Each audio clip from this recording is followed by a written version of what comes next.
tamutunna illa wa antum muslimun. Amma ba'd. Bapak-bapak, ibu-ibu, jamaah salat subuh yang berbahagia. Alhamdulillah pada pagi ini kita semua dipertemukan oleh Allah di dalam majelis yang mulia ini, di tempat yang mulia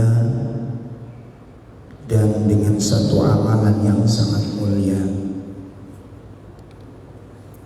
Kita katakan ini majelis yang paling mulia, tempat duduk yang termulia. Kenapa? Sebab majelis kita majelis yang sedang mempelajari kitabnya Allah Subhanahu wa ta'ala.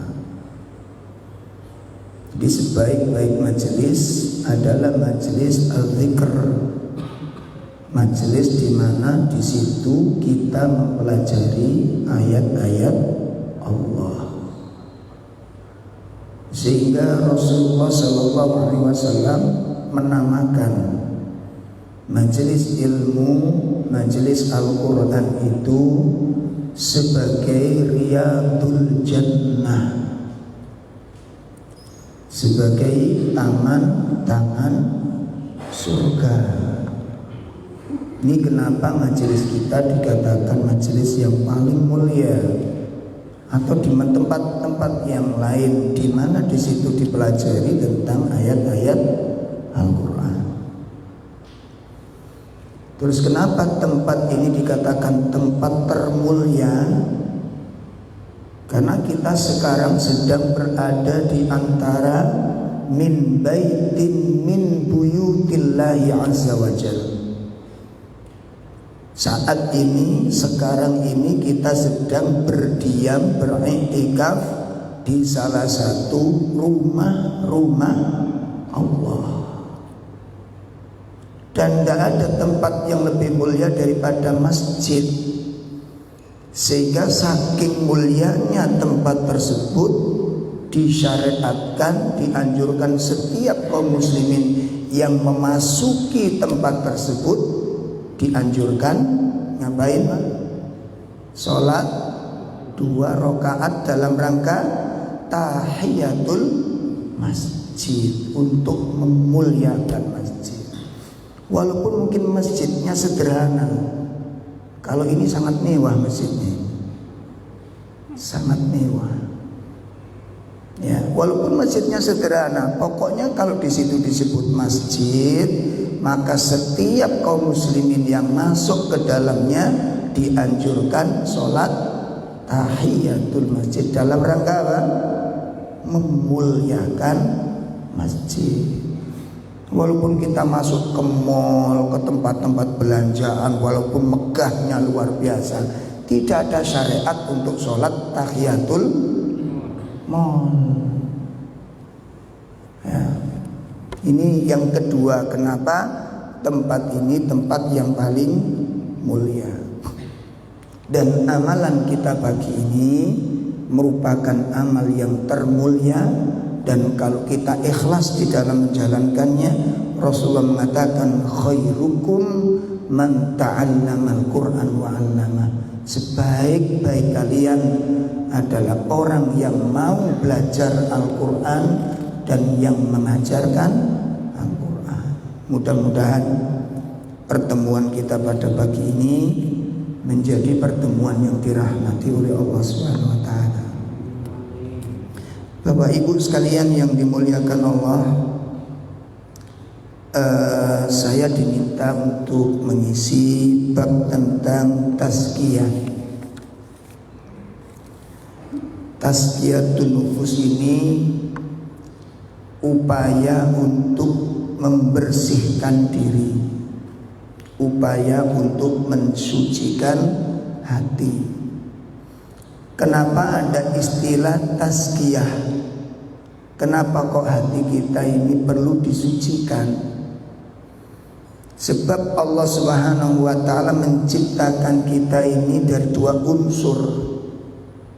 Ya, ketika Allah ciptakan manusia dan Allah perlengkapi fasilitas manusia, itu ada dua unsur. Yang pertama adalah unsur-unsur ketakwaan, dan yang kedua adalah unsur-unsur ketidakbaikan.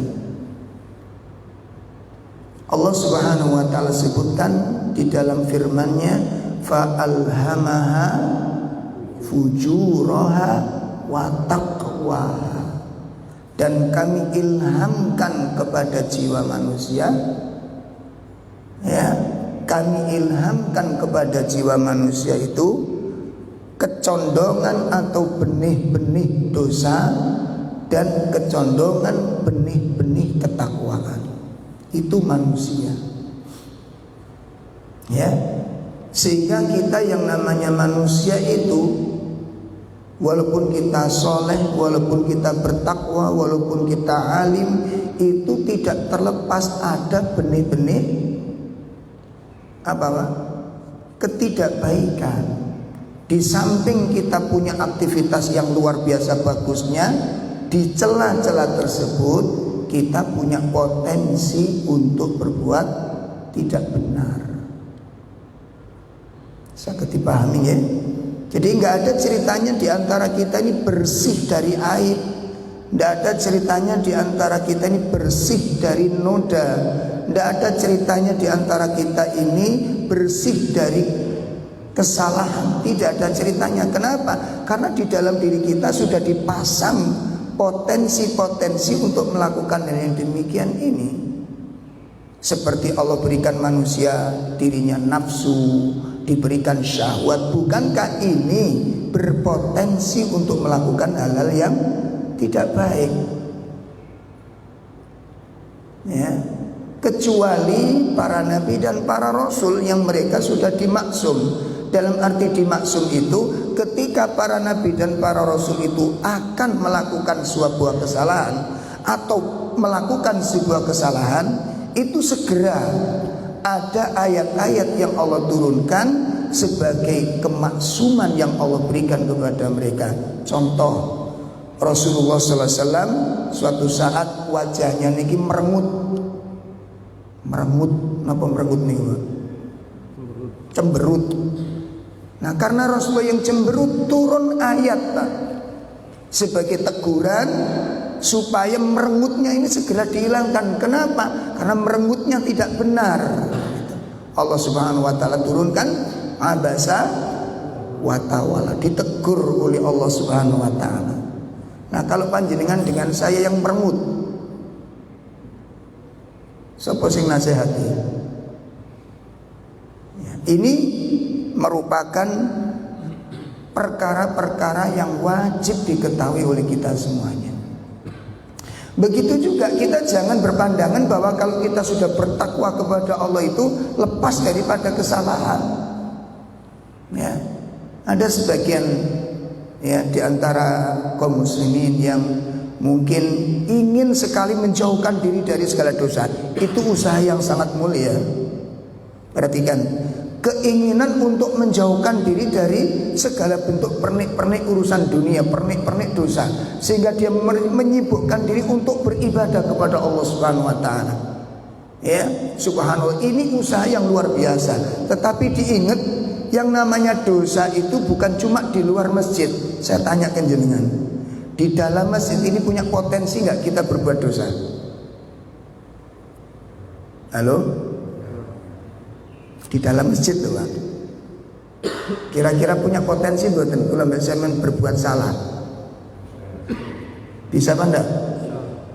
Sangat bisa. Coba kalau nggak percaya Bapak, mulai subuh jangan pulang, terus sampai dohor, nanti dohor tak pulang lagi sampai di sini lagi. Saya ngomah marat-marit Pak. Bagaimana anak-anak tanggung jawab, apalagi kalau hari-hari biasa itu sekarang ada apa namanya, daring. Akhirnya saya munting sinten? Yang di rumah. Nah, kalau demikian kemudian jenengan tidak mau tahu pekerjaan rumah, terserah istilah, ini dosa apa enggak ini? Dosa apa enggak? Jelas. Coba jenengan perhatikan ini. Kurang apa dia? Berusaha untuk menjadi orang bertakwa kepada Allah. Jadi yang dikatakan orang bertakwa itu bukan orang selamat dari dosa.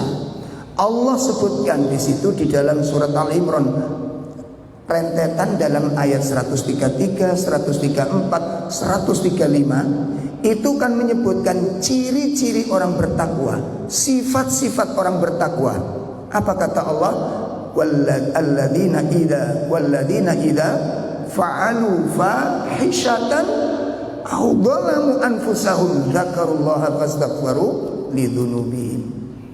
Orang-orang yang bertakwa itu cirinya apa? Di dalam surat Al-Imran 135 yaitu dan orang-orang yang apabila berbuat keji, tuh kan, atau mendolimi diri mereka sendiri, mereka segera ingat kepada Allah Subhanahu wa taala dan segera mohon ampun kepada Allah Subhanahu wa taala. Berarti orang yang soleh, orang yang bertakwa itu berpotensi untuk melakukan suatu dosa. Nih, makanya materi kajian kita itu bab atau kitab yang namanya Tazkiyatun Nufus, upaya ya, dalam rangka untuk mensucikan hati. Belum lagi tabiat dasar manusia, ya, tabiat dasar manusia yang diciptakan oleh Allah Subhanahu wa taala ini juga memiliki potensi untuk melakukan sebuah kesalahan. Apa salah satunya? Satu, Allah ciptakan manusia itu dengan bentuk sifat ketergesa-gesaan. Ya, kan manusia itu nek duwe karep niku pripun? Hah? Iso ngrasakno dhewe-dhewe ta. Jadi orang itu kalau punya kepinginan, punya keinginan, punya karep itu inginnya segera terlaksana. Sehingga tidak sedikit orang yang tidak sabar, tidak sedikit orang-orang yang bentuknya keinginan ingin tercapai sepenuhnya mengambil jalan pintas. Yang ngambil jalan pintas ini macam-macam bentuknya, Pak. Ya. Dan itu semuanya mayoritas jalan-jalan yang diambil jalan pintas tersebut itu bisa dikatakan 90% menyalahi syariat. Bapak sampean kali kula usaha buka toko jualan kepingin cepet laris, piye? Piye? Kate dodol esuk-esuk dikepiuri uyah. Wonten. Kita temukan di mana-mana itu, Pak. Insyaallah. Ini jalan-jalan pintas yang ditempuh. Itu potensi nanti insyaallah akan kita kaji bersama-sama. Jadi dalam kajian ini Pak kita sharing saja, bukan saya nasihat, bukan saya menceramah jenengan saya lebih baik. Sama saja kita manusia. Cuma di sini ada kewajiban kita saling menasehati, di situ kita mengambil manfaat, saling memberi nasihat.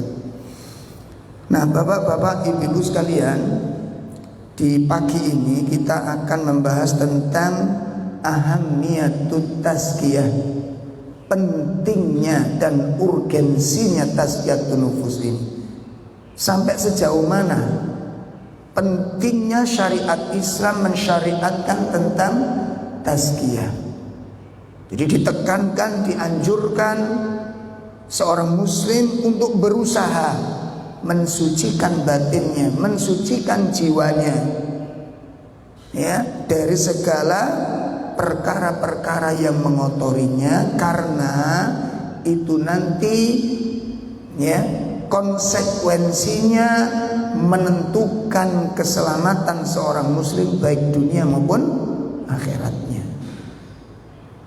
Mari kita lihat satu persatu di dalam pentingnya tazkiyatun nufus ini. Yang pertama, bahwa tazkiyatun nufus dianggap penting sebab jiwa atau hati manusia itu ibarat raja. Kenapa hati harus dibersihkan, disucikan? Sebab hati itu memiliki kedudukan seperti seorang raja. Sebagaimana diungkapkan oleh sahabat Abu Hurairah radhiyallahu an. Qala Abu Hurairah radhiyallahu an, al-qalbu malikun. Hati itu ibarat apa? Raja. Wal a'dha'u junuduhu. Sedangkan anggota badan, mata, lisan, ya tangan, kaki, ini semua ibarat pasukannya, ibarat tentara-tentaranya. Maka fa'in tobal malik, apabila rajanya itu adalah raja yang baik, maka tobat junuduhu, maka baik pula seluruh pasukan-pasukannya. Wa in khabuta, dan jika rusak, jika kotor al-maliku, rajanya, maka khabusat junuduhu, maka seluruh pasukannya pun juga akan rusak, akan mengalami kehancuran. Itu apabila hati itu mengalami kerusakan. Jadi wong niku nek ngomong welek, pikirane keras, orang nggak akan membicarakan tentang omongannya. Orang pasti bilang apa? Hatimu kok cik? Napa Pak? Lha nggih Sendirian punya sifat angkuh, punya sifat nggak bisa dinasihati, punya sifat ngeyel, punya sifat sakar pede. Coba orang bilang apa kepada kita? Orang bilang apa? Kita dikatakan jelek itu apanya? Kok ci elek hatimu ngono lho. Nang kita nggak mungkin kok ci elek dengkulmu, nggak mungkin ngono, Pak. Lo betul apa enggak ini? Orang pasti bilang kok begitu jelek hatinya ini. Ini penyebab pertama pentingnya tazkiyah. Ya. Ini yang pertama. Yang kedua, kenapa dikatakan tazkiyah itu penting? Ya. Kenapa tazkiyah itu dikatakan penting? Sebab qalbu itu menjadi penentu kebaikan dan keburukan sifat seseorang. Ini yang kedua. Sebab hati manusia, qalbu manusia itu menjadi penentu, ya, menjadi kunci baik dan buruknya seseorang. Hal ini sebagaimana telah disebutkan dalam sebuah hadis yang sahih yang diriwayatkan oleh Imam Al-Bukhari. Qala Rasulullah sallallahu alaihi wasallam, ala wa inna fil jasadi mudghah. Ya, ketahuilah di dalam jasad itu ada segumpal daging. Idza saluhat saluhal jasadu kulluh.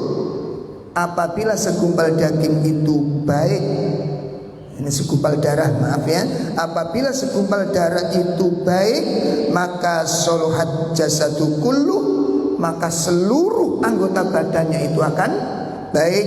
Wa idza fasadat jasadu kulluh. Kalau segumpal darah itu rusak, kalau segumpal darah itu jelek, maka sudah bisa dipastikan dengan baik bahwa seluruh jasadnya itu juga akan ikut jelek pula, akan mengalami kerusakan pula. Ala wahya qal, kata Nabi, ketahuilah segumpal darah itu tidak lain adalah hati. Insyaallah. Makanya sering kita dengar orang memuji. Kalau ada suami bilang, istriku itu orang baik. Saya nanya, Pak, kalau bapak-bapak menyatakan, berani menyatakan istriku itu orang baik, saya tanyakan jenengan, yang jenengan puji itu fisiknya apa sifatnya? Kasau tiba-tiba semburi. Sing sampean puji niku sifate napa lahire? Istriku itu orang baik. Itu yang sampean puji itu apanya? Bapak-bapak kok berani mengatakan istriku orang baik? Itu yang jenengan katakan baik itu sifat atau fisik? Sifat. Walaupun istri sampeyan niku cantik luar biasa, menges-menges, bodine oke. Ya, setiap hari pergi ke salon 2 hari sekali, senam apa jenenge kuwi? Ke fitness. Tapi senengane ngelutus utang tok. Saya tak takoni sampean. Walaupun cantiknya luar biasa, ndak sobomah. Nek dikandani wong lanang ngeyel, duit piro wae ludes. Bibirane koyo mak sundel bolong nih. Saya sampean katakan, berani nggak mengatakan istri kurang baik demikian? Tidak akan. Berarti kebaikan seseorang itu di mana letaknya? Nah, kalau kemudian sifat yang kita maksud adalah kebaikan pribadi seseorang, maka kuncinya di sini. Kalau demikian, sifat yang baik itu ditentukan oleh apanya? Oleh hati. Gak mungkin Pak jenengan ketemu, pernah gak jenengan ketemu orang yang hatinya rusak, sifatnya baik? Pernah gak ketemu? Hah? Gatuk mboten ngeten lho, gatuk mboten ngeten lho. Orang yang hatinya buruk, hatinya rusak, sifatnya mulia, gatuk napa mboten? Makanya di sini kita nggak usah perlu yo iki jadi kayak dalil bu, gua akhirnya sama gak gelem pupuran, gak gelem lipstikan nang bojone, ya syukur-syukur pakai kok nyiblorong. Terus sampe tak dia mau sempakan sing apik, sing penting atine ya. Yo ojo ngono kok bojomu mual. Ya ini kunci Pak. Dan ini nggak bisa dihindari oleh siapapun. Ini yang kedua. Kenapa tasbih itu penting? Karena kesucian hati itu merupakan kunci kebaikan dan keburukan dari sifat. Yang ketiga. Nah, yang ketiga, kenapa tasbih itu penting? Kesucian batin itu penting disebabkan kebersihan, kebeningan hati itu merupakan sumber kebahagiaan hidup. Nah, ya evaluasi ini. Jadi sumber kebahagiaan hidup, ketenangan batin itu bukan tempat tinggal,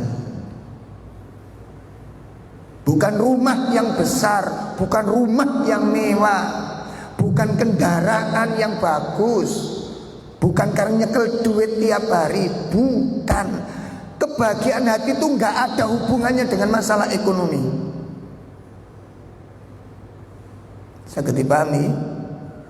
Kebahagiaan hati itu nggak ada hubungannya dengan aku punya pangkat tinggi, aku punya usaha banyak, aku punya harta berlimpah. Nggak ada hubungannya itu dengan itu semuanya. Nggak ada hubungannya. Kebersihan itu, kebahagiaan hidup, sakinatul qulub itu urusannya dengan hati.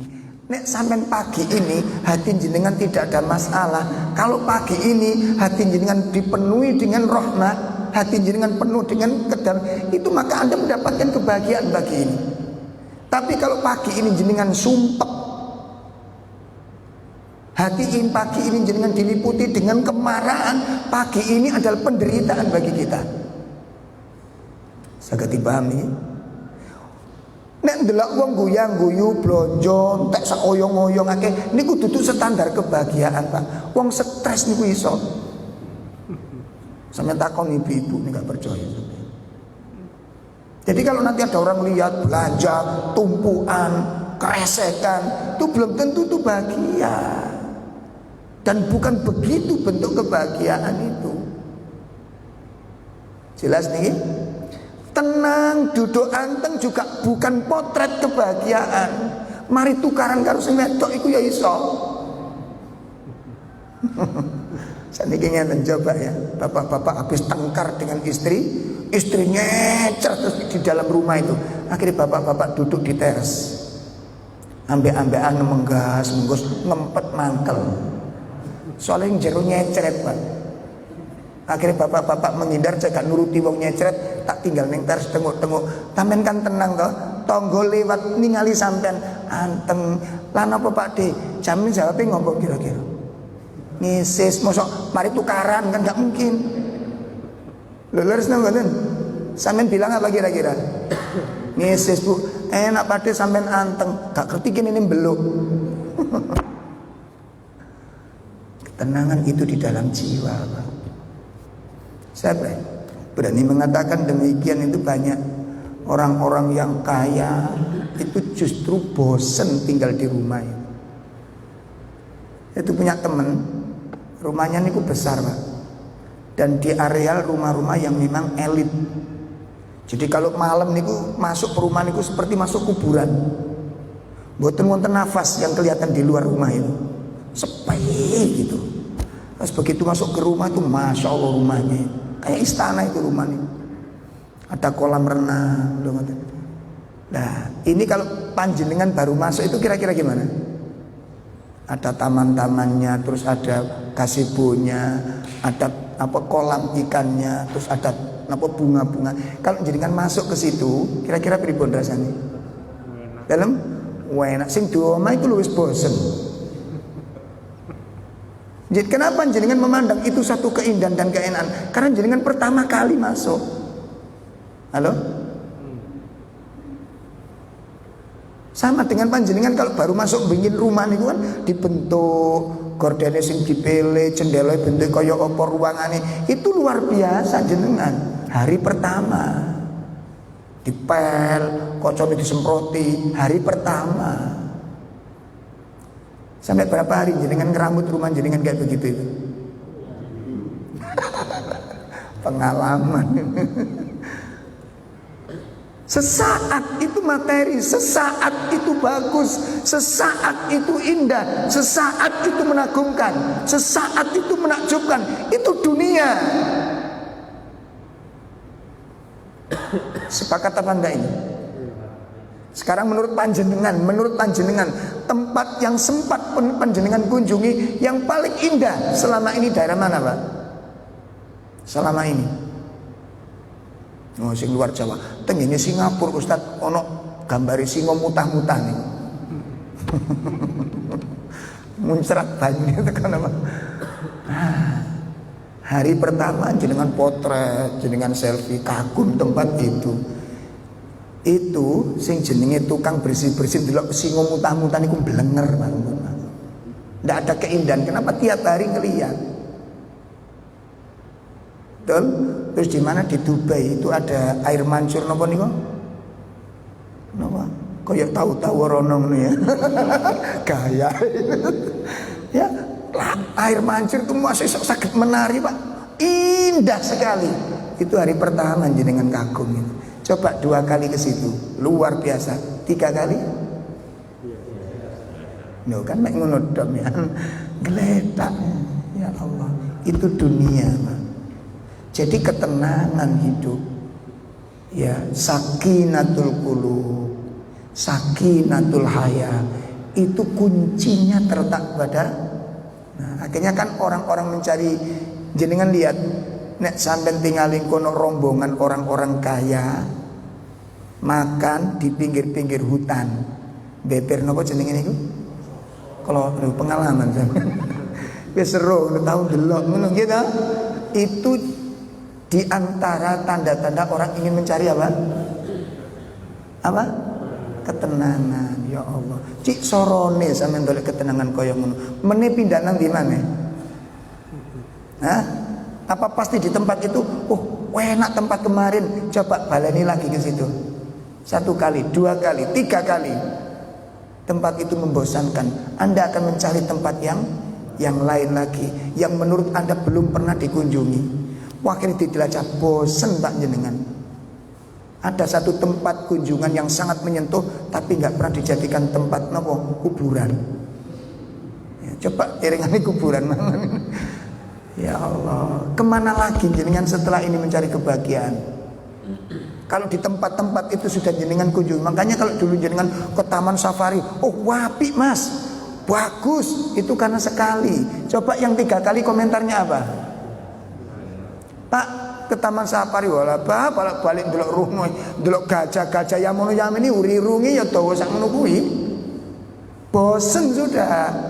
Berarti ini yang dikatakan oleh Allah Subhanahu wa taala, wa mal hayatud dunya illa mataul qalil. Tidaklah kenikmatan dunia itu kecuali sedikit sekali. Ini yang kedua, yang ketiga, yang keempat. Ya, makanya di dalam surat ini dalilnya saya tadi lupa. Wonten gini surat 89 ayat 27 dan ayat 30. Ya ayyatuhan nafsul mutmainnah, wahai jiwa yang tenang. Lah jiwa yang tenang itu yang bagaimana, Pak?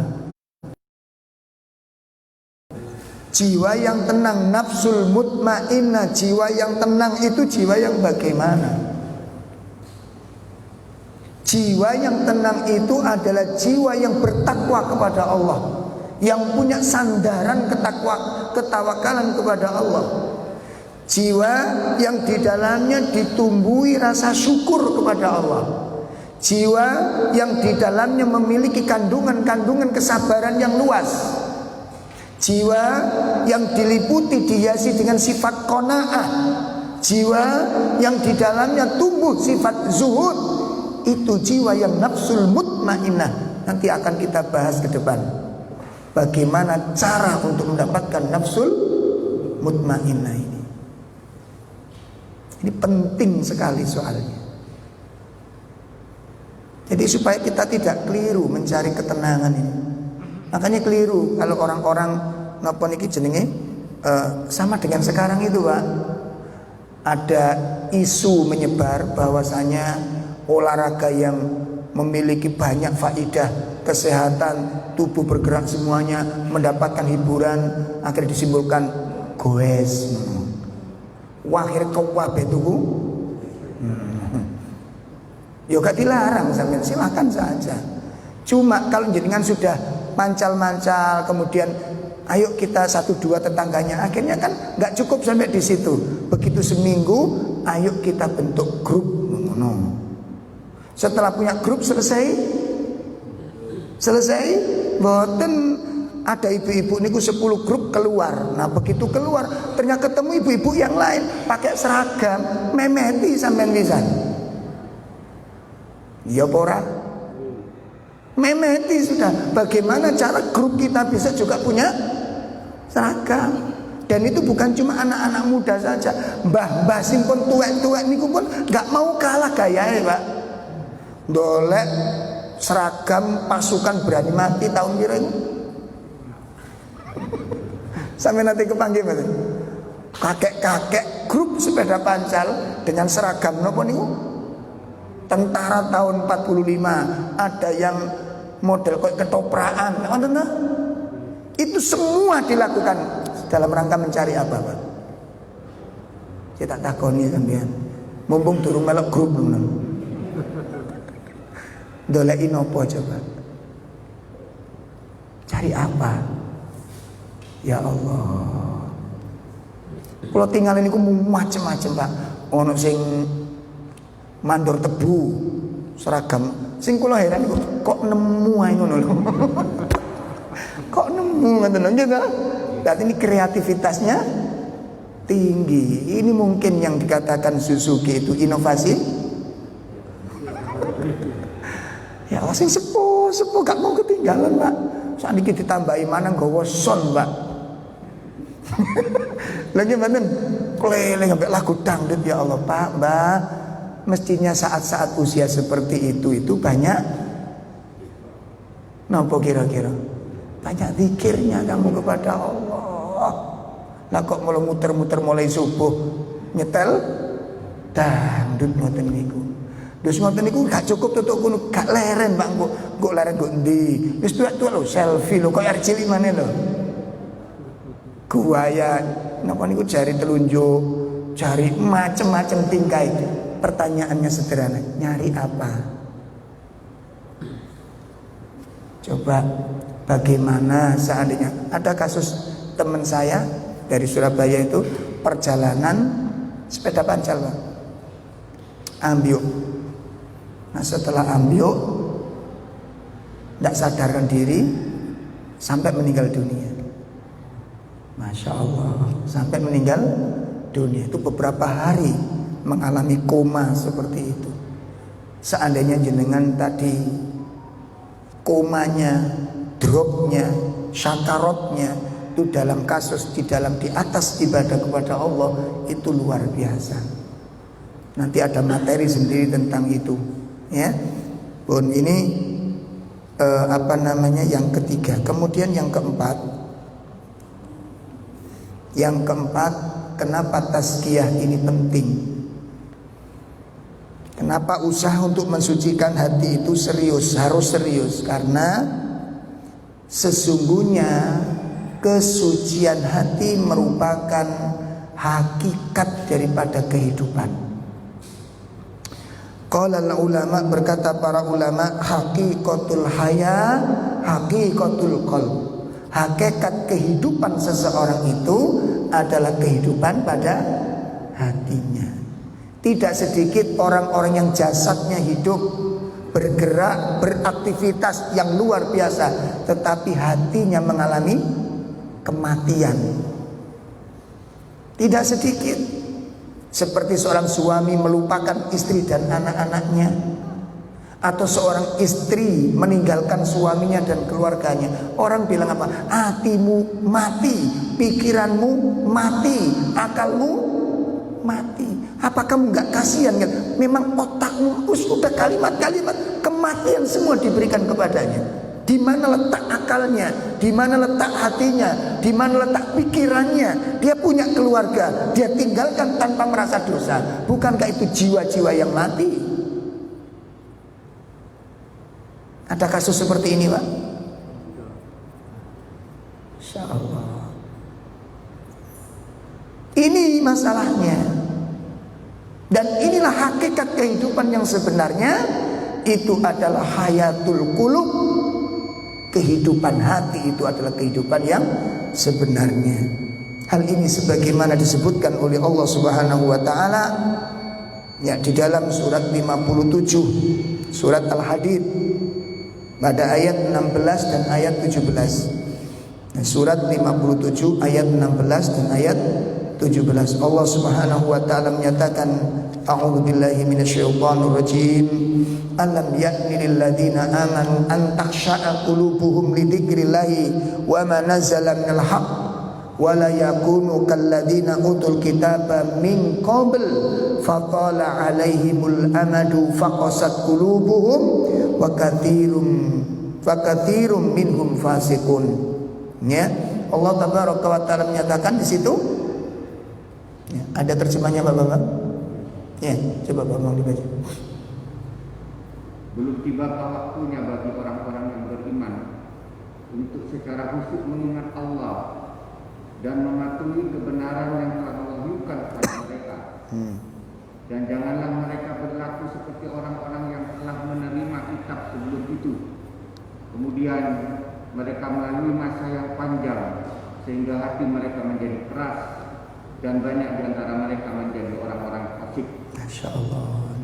Tidakkah tiba saatnya orang untuk mengkhusyukkan hatinya dengan memperbanyak zikir kepada Allah dan menerima kebenaran yang disampaikan oleh Allah dalam Al-Quran. Kemudian yang kedua, Allah ingatkan, jangan kalian menjadi seperti orang-orang ahli kitab sebelumnya. Jangan kamu tiru perbuatan mereka. Apa yang mereka lakukan kok kita nggak boleh niru? Fatola alaihimul amatu. Ya, berlalulah waktu yang panjang. Itu artinya apa?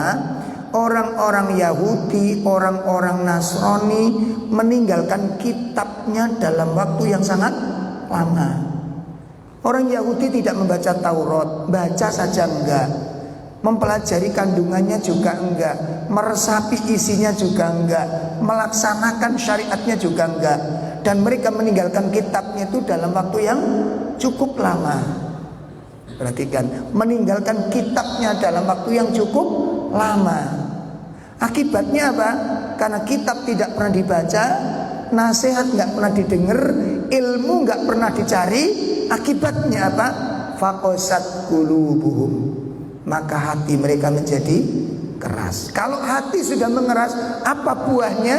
Wa katsirum minhum fasiqun, maka kebanyakan mereka menjadi orang-orang yang fasik. Orang kalau keras hatinya, Pak, tolong diinget-inget nih. Wong niku nek wis keras hati nih, Pak, akan terbentuk sifat fasik di dalam dirinya. Napa itu fasik? Yakhruju minat ta'ah, keluar dari ketaatan. Jadi senengan ini ku ninggalno syariat. Ya Allah. Hobinya itu meninggalkan perintah-perintah dari Allah. Itu hobi sudah. Nah kalau udah demikian kan Masya Allah, ngeri hidup kita. Saged dipaham ya? Pun ini yang keempat, keutamaan tazkiyatun nufus, karena kesucian kita, kesucian jiwa itu merupakan hakikat daripada kehidupan. Makanya kalau kita lihat, nah di sini Pak, yang kemudian yang kelima, apa pentingnya kesucian jiwa? Kesucian jiwa merupakan kekuatan batin seseorang.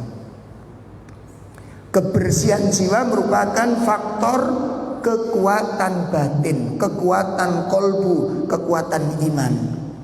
Dan ibadah ini Pak tidak disandarkan dengan kekuatan fisik, tetapi kekuatan ibadah tergantung dari kekuatan jiwa.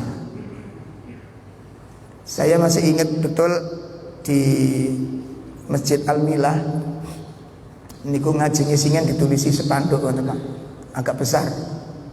Nasihat bagi para laki-laki itu ditulisi 50 km mampu Anda tempuh dengan bersepeda. 50 km, bukan 50 meter, 50 km mampu Anda tempuh dengan bersepeda. 50 meter Anda tidak mampu berjalan ke masjid. Ditulis ini, sorry, laki-laki kah Anda? Tulisi Pak ngaruh Pak. Ayo direnungaken sakniki. Jenengan berjalan dengan sepeda pancel dengan grup itu berapa puluh kilometer itu seakan lebih panjang saya. Saya sampai daerah sana muter ke sana. Itu satu kebanggaan buat kita. Betul? Satu kebanggaan bagi kita. Nah gitu. Tapi ke masjid, begitu jauh kita melangkah ke masjid ini, begitu sulit kita berjalan ke masjid, begitu berat kita jalan menuju ke masjid ini. Makanya sesuk ditulis ya. Aja-aja engko ditetek wong-wong. Ya. Nah, ini harus kita perhatikan gitu loh. Kenapa hal-hal seperti itu begitu kita antusias, hal-hal seperti itu begitu semangat, hal-hal seperti itu begitu bergairah kita melaksanakan, tapi hal-hal yang berkaitan dengan urusan-urusan yang lebih serius bagi kita ini, urusan-urusan yang lebih bermakna bagi kita ini, justru kita abaikan dan kita sepelekan. Ini tolong diperhatikan dengan sebaik-baiknya. Ya. Niki tolong jenengan pun salah paham. Ini bukan kita bermaksud mencela sepeda pancel, boten silakan jenengan. Cuma jangan sampai lupa dengan kewajiban gitu loh Pak. Ngertos ya? Jadi hal-hal yang mubah itu kan, sepeda pancel itu kan mubah hukumnya. Boleh-boleh saja. Ya boleh-boleh saja, nggak masalah. Sing penting jenengan penuhi aturan-aturannya. Satu, pakaiannya dijaga. Ojo gawe pakaiannya Spiderman. Pak, klambi apa iku jenenge Pak? Mau mepet-mepet digawe ngoten niku mboten angsal Pak. Soalnya jenengan kelihatan apa? Aurat, ngoten lho. Satu, yang kedua, jangan berbuat dolim di tengah jalan. Napa niku? Ngebeki embong. Pun paham? Ndak boleh. Kalau jenengan sepedapan jejer telu lho kaya ngoten niku lho, bener napa mboten? Bener napa mboten? Berarti jenengan sudah mengambil hak orang lain, menyusahkan orang lain. Engko nek keserempet, sing nyerempet digeruduk. Dipeli meneng ae, ngono lho, gregeten sing ngene iki. Nek kulo tak beli terus Pak. Kenapa? Ini hanya orang banyak. Saya ingatkan, Pak tolong minggir sedikit Pak. Enggak dilarang, jenengan silakan sepeda pancal. Tapi ini wilayah orang banyak. Ngoten lho, paham ya? Tolong diperhatikan bagi para pelaku pemancal-pemancal itu ya. Yang ketiga, jaga penglihatan. Jaga penglihatan sebab di jalan raya itu banyak ibu-ibu pemberani. Apa ibu-ibu apa? Pemberani. Kolam renang digawe rono lah ya cocok tangan kuwi. Nah kira-kira sampean delok kaya ngono kuwi terfitnah atau selamat gitu loh. Ya, itu yang ketiga. Yang keempat, jaga lisan. Sebab orang tuh kalau kadung guyon Pak, omongannya yang enggak baik, ucapan-ucapan yang mubazir, ucapan-ucapan yang jorok, itu kadang-kadang mewarnai dalam hubungan seperti ini. Dan kemudian yang keenam, yang perlu diperhatikan apa? Waktu.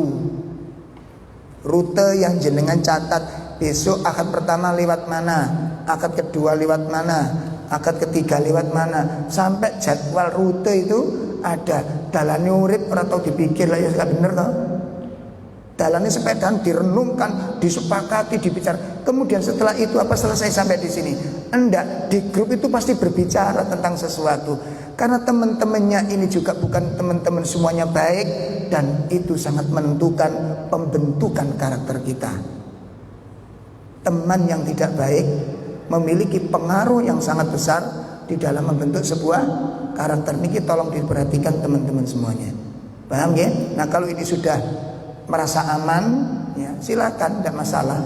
Jenengan olahraga apapun, sepak bola, silakan, futsal. Tapi kalau umur 50-60 katanya futsal yo akeh ruku Pak timbang nendangi.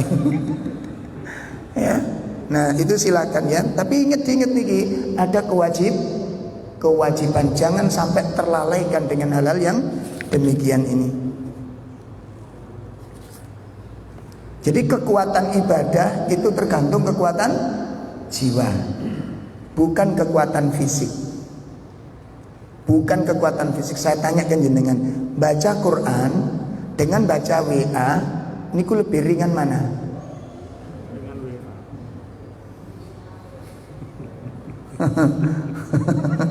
Bon, kita lebih sering buka mana? Podo bukae, podo mocone, beda rasa Pak, beda rasa. Nah di situ nanti kita pelajari bersama-sama. Kemudian berikutnya yang ke berapa? Dalam? Yang keenam. Nah ini masya Allah ini ya. Yang keenam, bahwa kesucian hati itu tiket utama untuk bisa berhasil bertemu dengan Allah Subhanahu wa ta'ala, bertemu dengan rahmatnya, bertemu dengan keridhoannya. Jelas di dalam Al-Quran itu Allah membuat sebuah tiket yang harus dimiliki oleh setiap muslim yang menginginkan perjumpaan dengan Allah Subhanahu wa ta'ala. Allah Subhanahu wa ta'ala menyebutkan hal ini di dalam surat 26. Ya, surat 26 ayat 88 sampai 89. Allah tabaraka wa taala menyatakan, yauma la yanfa'u malun wala banun illa man atallaha biqalbin salim. Ya, di situ Allah Subhanahu wa taala sebutkan pada hari di mana harta dan anak-anak tidak berguna, di mana hari harta dan anak-anak tidak berfungsi sama sekali, tidak ada lagi manfaatnya di sana. Illa man atallaha biqalbin salim, kecuali orang yang datang kepada Allah dengan membawa hati yang selamat. Itu kesuksesan yang sebenarnya. Itu hakikat keberhasilan yang sebenarnya, yakni ketika kita datang kepada Allah Subhanahu wa taala dengan membawa hati yang bersih, dengan membawa hati yang selamat. Itu kesuksesan yang sebenarnya. Illa man atallaha biqalbin salim. Nah, ini pentingnya kenapa tazkiyah ini sangat harus kita laksanakan. Ya, orang-orang yang berdosa, orang-orang yang bertumpuk kejahatan, di mana ketika dia mengalami kematian, dosa belum sempat dimaafkan, kesalahan belum sempat ditebus, tobat belum sempat kita amalkan, sementara kematian lebih cepat datangnya kepada kita. Sehingga pada saat kita meninggal dunia, saat tubuh dibungkus dengan kain kafan, saat jasad dimasukkan ke dalam liang kubur, dosa belum termaafkan oleh Allah Ta'ala. Sehingga pada saat jasad-jasad kita menempati lubang-lubang yang sempit tersebut, dipenuhi dengan dosa-dosa yang selama ini kita laksanakan dan belum kita sempat tebus kepada Allah Ta'ala. Wal'iyadzubillah. Tentu kita tidak menginginkan yang demikian ini. Saya dipahami Pak ya? Nah, makanya usaha perbaikan mari kita lakukan bersama-sama. Yang ketujuh, nah, pentingnya jiwa yang sehat, pentingnya batin yang bersih adalah selamat daripada fitnah-fitnahnya syaitan. Orang yang hatinya bersih, amal dengan hati yang ikhlas, setan tidak akan mampu untuk mengganggunya. Dan itu diungkapkan oleh setan itu sendiri. Kalau jenengan tidak bertanya, boleh ditanyakan langsung. Ya, Allah sebutkan hal itu.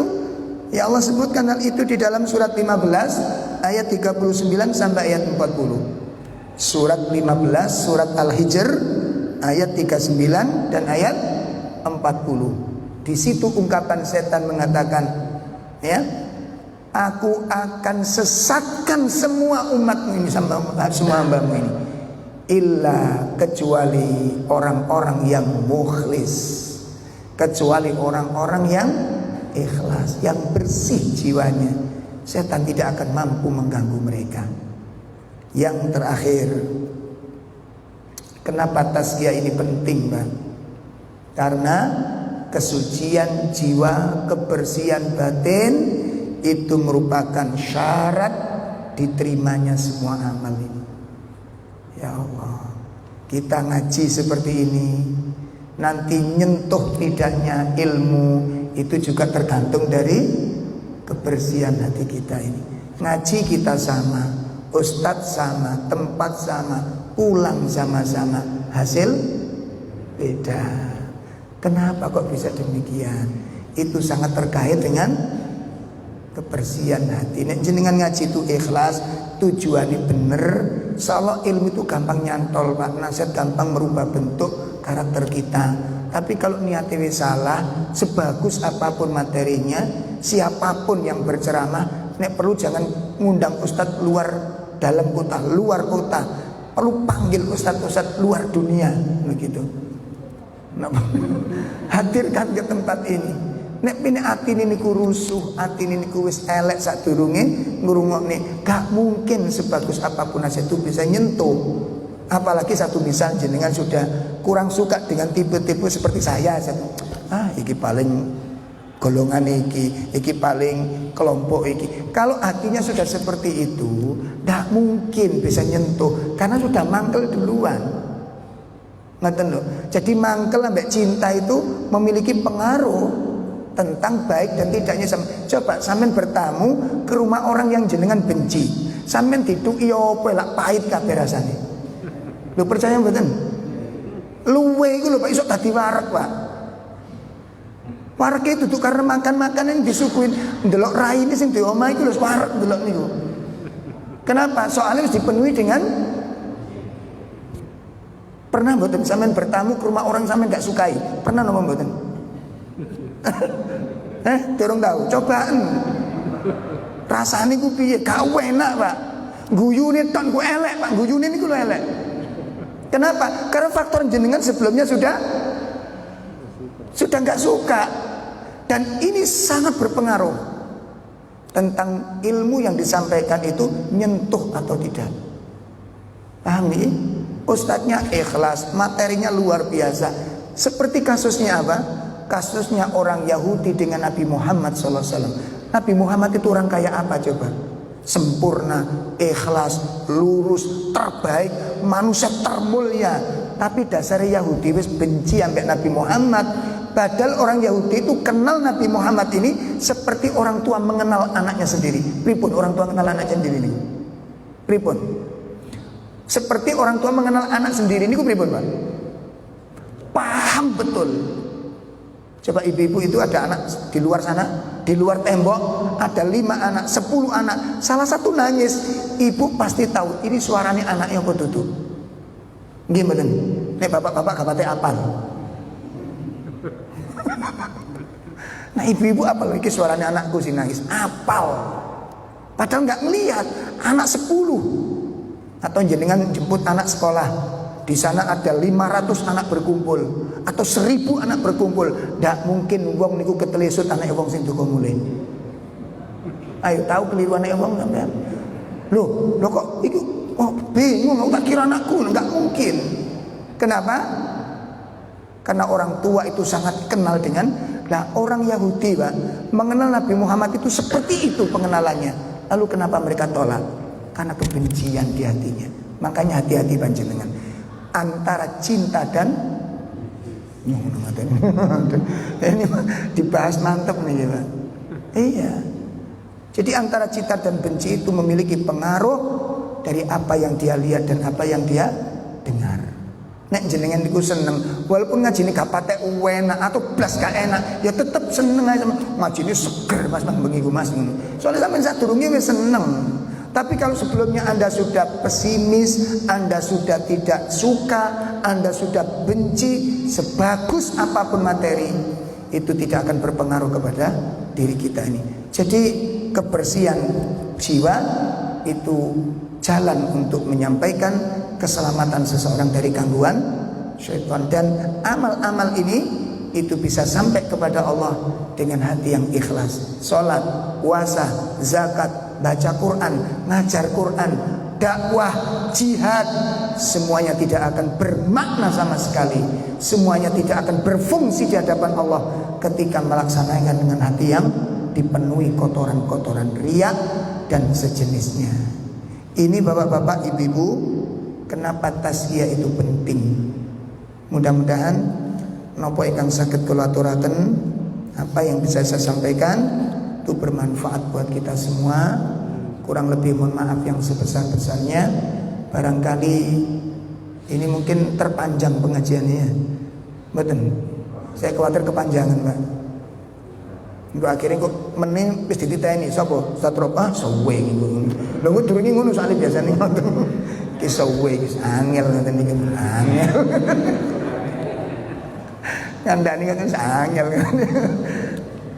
Baik, ini saja yang saya sampaikan, kurang lebih mohon maaf. Untuk sementara tidak ada soal jawab dulu. Kita akhiri dengan kafarah majelis. Subhanakallahumma bihamdika asyhadu an la ilaha illa anta astaghfiruka wa atubu ilaik. Assalamualaikum warahmatullahi wabarakatuh.